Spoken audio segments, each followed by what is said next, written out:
உலகில் ஏழல்ல அதிசயங்கள் வாய் பேசும் பூவெனி எட்டாவது அதிசயமே.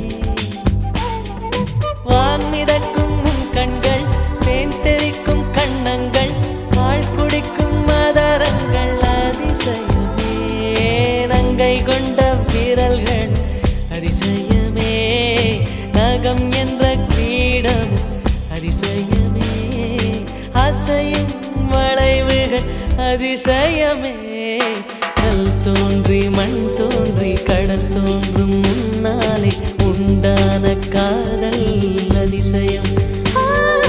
16 வயதான பருவத்தில் எல்லோருக்கும் படர்கின்ற காதல் அதிசயம்.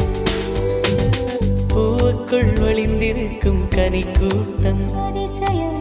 வண்ணத்து பூச்சியுடம்பில்